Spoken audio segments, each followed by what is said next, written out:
So yeah, Interesting. thanks Henry for joining. And so Yeah. you've been investing in Africa with Expert Dojo for a while now, for the last couple of years.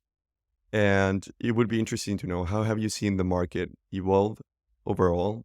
Do you think it's still as interesting, as promising as it used to be? Or has it changed your perceptions along the years? Yeah. I'm guessing you're referring to the African market, Mhm, which is the core of where I focus on. Yeah. I think the market has had its ups and downs, but nevertheless, we've seen impressive growth and, changes in the past couple of years, uh, across several trends. There are different trends that were really, pushing responsible for these changes and growth that we've experienced in the region. One of this is, and when it comes to investment and funding, we've seen a lot of that. I mean, take 2022 for example. The entire tech ecosystem in Africa, you know, raised a record 6.5 billion dollars in funding, and this was about 8% year-on-year growth in terms of funding received into the continent in 2022 alone. Uh, and this happened even amidst the global VC slowdown. We were able to raise that record number of investments in 2022. But if you contrast that to 2023, it's a different story. I think the entire ecosystem raised less than $3.5 billion. And this is also reflective of, the current global macroeconomic trends we're seeing. So yeah, we've seen increased fundraising, in that regards, which has signaled the growth that is seen across different economies in Africa. And then we also have cases of, geographical spread and sector diversification we've seen around the continent as well. Beyond the big four, I mean, the big four is like includes Nigeria, Kenya, Egypt, and South Africa. mhm. Beyond these, major hubs in the African continent, we've seen, other activities, other hubs also growing in terms of the level of activity and exposure that they are receiving. This includes Angola, Rwanda. We're seeing Senegal and also um, Ethiopia as well. These are some of the promising countries or promising economies that has made, that's really shown good examples in terms of the trajectory the economies are taking, which has really signaled and boost investor confidence in terms of, drawing more investment into these regions. So moving forward, we're going to see more and more African countries that are outside of the big or the major four economies where we see most of the funding go to. We're going to see more and more African countries attract funding from VCs as well. One of the, in particular, I would like to mention the Francophone African market. This is a very unique market that is beginning to, attract attention from investors.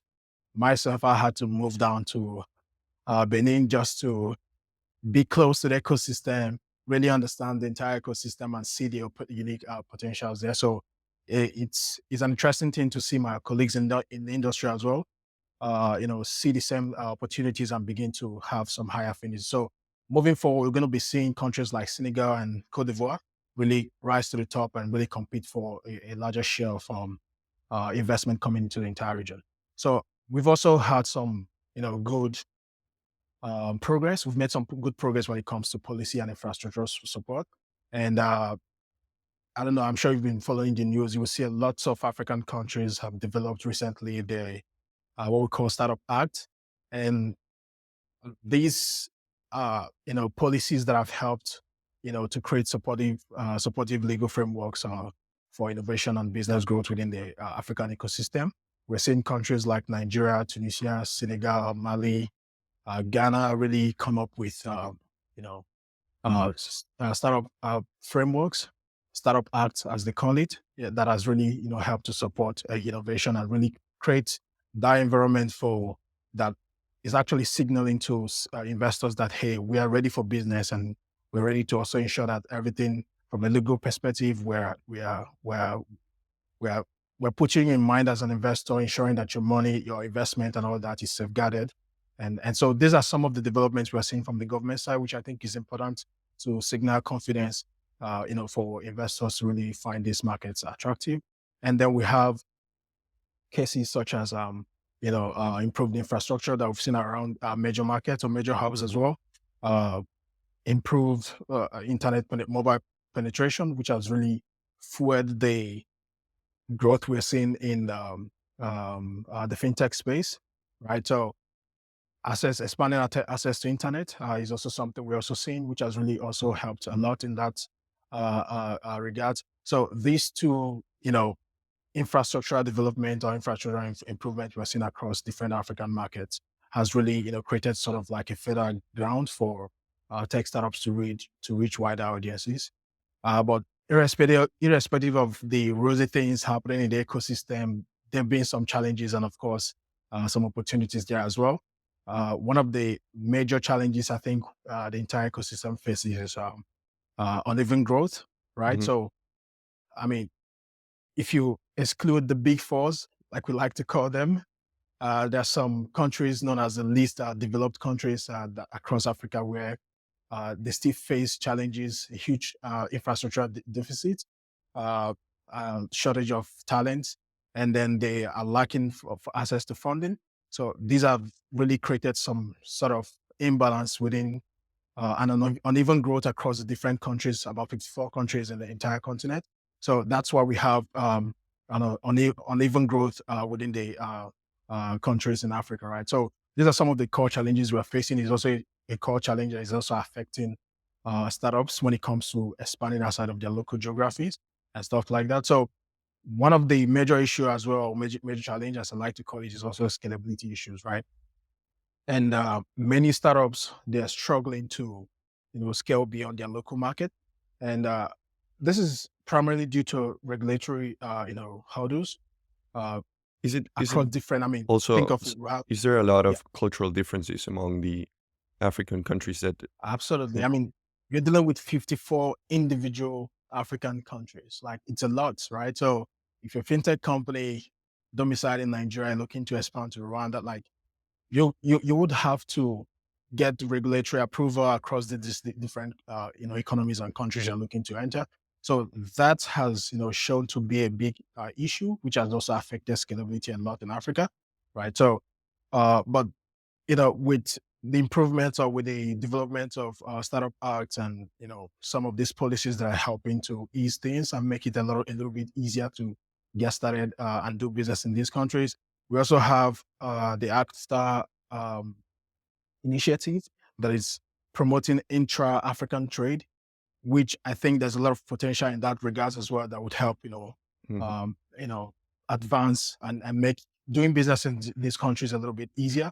But of course, they're still in the early days, and we hope to see a lot of improvements, as we move forward. So But overall, I think the ecosystem is experiencing an exciting and dynamic period, of course, with some challenges that has also positioned itself as a huge opportunity for startups to thrive on. yeah, so basically Africa is a bit on an earlier stage than, so to say. It's still building the foundation, still building the infrastructure needed for this whole thing to take place. And now you guys are starting to look a bit over the ocean into Latin America. And why is that the case? Or like, why are you switching a bit your focus towards this region? Why are you interested in it, basically? Yeah, I think even with what we're seeing in Africa, it's not really an issue of abandoning the continent. We also have, I mean, we've made serious investments in the continent, and we're looking to double down on our investments in the continent as well. But we're also noticing some key developments happening across emerging markets as well, such as Latin America, which is also why we're trying to also focus and pay more attention to them as well. Uh, so this doesn't stop the work we're doing in Africa, of course. But yeah, I think more recently, myself personally, I've done some handful of investments in Latin America, which has really shown to be very good investment. And this has really made me really try to focus more on that region as well, personally. And I think some of the factors, that are, or sectors that I think that are proven to be attractive for investors, or includes, take the fintech sector, for example. I mean, it's a no-brainer. It's one of the leading sector when it comes to driving financial inclusion, closing the financial inclusion gaps, and if you also take other trends such as increasing smartphone penetration happening across the region, and I think the Latin American market has a young, tech savvy, younger generation that has really full talents, right? Supply of talents, right? So this has really help startups, within the fintech space to really find their foot and really establish themselves as well. And then other sectors like e-commerce is also one interesting sector. I think it's very booming and has some promising potential as well in the region.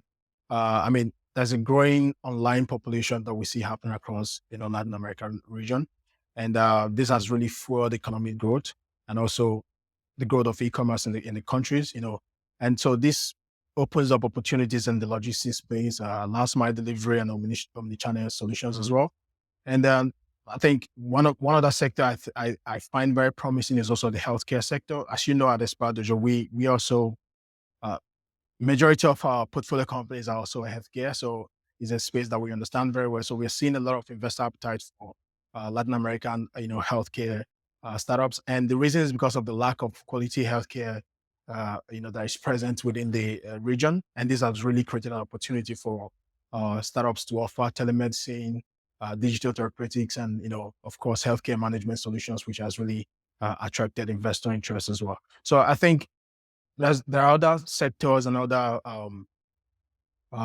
growing sectors that have really attracted investor attention. But I think the primary reason for the investor shift we're seeing is really look at the market size. I mean, give or take over 650 million people across the entire region. I think this really offers a sizable consumer base. And another good thing here is this consumer base is also there's increasing disposable income and, of course, access to internet that we've seen with that category of consumers in the Latin American region. And I think that alone is really a reason to really validate the market, so to speak. So, because once you're looking at venturing into a new market, one of the key things you look out for is how big is the market, but more importantly, not just size, how gro- uh, how's the growth, when it comes to the middle class, and what is the income, disposable income level across these regions to really ensure that you have not just the number but also willing customers that will be able to afford your solutions and your services. So This this is is this is a problem that it's also been noticeable in Africa, right? So when people used to be looking at Africa before, they looked at the sheer market size, but they didn't take into account this disposable income that is not so present. So that's why uh, you need to look at it because it's the spot consumers, on, right? like spot on, spot on. Like take Nigeria for example. We have what over 220 million citizens. And what we've seen with over 26% when it comes to inflation rate and with the current currency devaluation, like what happens is a lot of necessary things are beginning to compete with, incomes are beginning to compete with consumer incomes, basically. So making it, they would rather prioritize feeding the family. They would rather prioritize, taking care of basic needs than, paying for a subscription for an app they can do without as Which well, kind right? of kind So of makes sense, right? uh, exactly. So I mean, so that's why I said the size is not just. I mean, if you compare the entire Latin American region and Africa, Africa of course has more numbers, more Mhm. population. But again, I think in terms of quality of that population, I think Latin America has an upper hand here, in my opinion, basically. So that's also one of the reasons why we see the shift, the investor focus into the region. And then, of course, of course, I've talked about the talented workforce, Mhm. technological advancement we're seeing, maturing ecosystem. So there's a lot of activities happening within the ecosystem that signaled, Mhm. investor confidence, to be able to, venture into those markets, right? In terms of growth, which is a topic that you Mhm. guys touch up a lot at Expert Dojo, how do you see, or how do you compare the expansion to other countries where, in Latin America, for the most part, except Brazil, we all share the same language, even though it's not the same cultures. But then in Africa, you have Yep. maybe a big, deeper contrast, it may seem. Do you think this is similar, or is it expansion, in your experience, a bit easier in Latin America compared to Africa? Yeah. Yeah. I think that's a great point there. I think I wouldn't use the word easier, but I think because of so Africa is a very diverse continent, no doubt, with 54 countries and hundreds of different cultures, right? Take Nigeria for example, one country of 220 million population. We have over 120 ethnic groups within the country. Like I'm sure that number is way less. So yeah, replicate this across 54 African countries. You find the same. You'll find the same trend as Mhm. well, right? So I think when it comes in contrast to Latin America, most Latin American, especially the big ones, they have a common language, right? So which makes it easier to also scale across those regions. Also similar cultural disposition as well. These are some of the trends that we see that I think really makes it a lot more easier to deal with the market than Africa, scale across Latin America than you have in Africa. Of course, there are other nuances and all that, but I think it's a lot more easier to pursue growth and expansion plans in Latin America than you have in Nigeria. Sorry, in Africa. Mhm. And most of the investments you've done are with the fund called Expert Dojo. How does that work? How this it's an acceleration program. What are you guys focusing on, and like what kind of investments are you making, and how does overall Expert Dojo work? I would say I like to look at Expert Dojo as I think it Expert Dojo is one of the funds that I've seen have a strong focus when it comes to growth. Like this is also one of the reasons why I joined the firm a couple of years back. We have a strong focus on growth, even when the way startup founders approach growth was just throwing money at the market, right?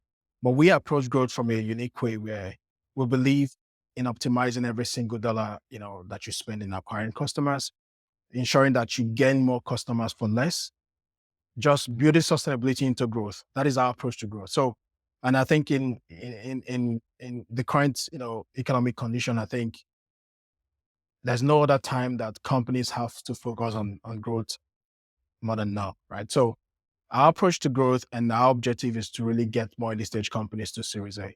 So our engagement, our focus, our plan is to really find the best promising startups that we can find across interesting market, solving for a large enough market, building truly technology led and venture backable companies. We identify founders and startups within those confines, and then we support and help them get to that point where they can successfully raise a Series A. And so our engagement time frame for startups is usually 3 to 4 years. So we have a long term engagement time frame, as opposed to other programs where you have 6, 8 weeks at most. We have a 3 to 4 year engagement time frame.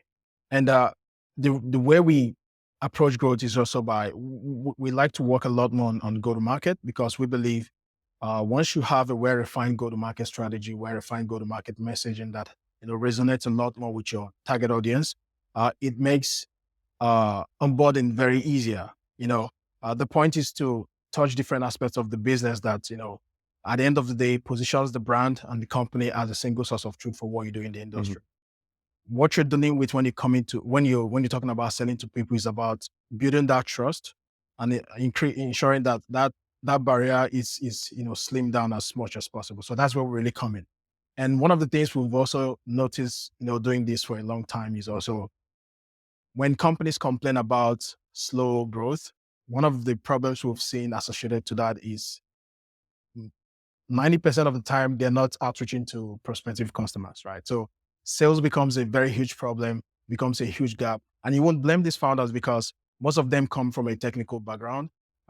They lack the sales experience and stuff like that, which is required to really drive revenue. So right now on the Expert Dojo team, the core of the staffs are growth hackers and sales expert, right? And all we do is positioning the companies to really be effective in their outbound and outreach that ensures that they are prospecting to enough customers to, guarantee whatever growth or revenue plan that you have for the year, right? So we do a lot more on that aspect as well, a lot on brand positioning, go to market, like I said, brand messaging, marketing material. So we help really make sure that whatever outward facing engagement that the company has to do in terms of reaching out to the customers, potential shareholders or investors, that everything is on point.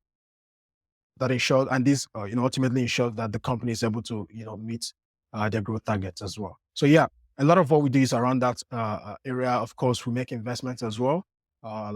We invest small. We have a unique way of investing. We have a standard way of investing where we invest a small amount of cash.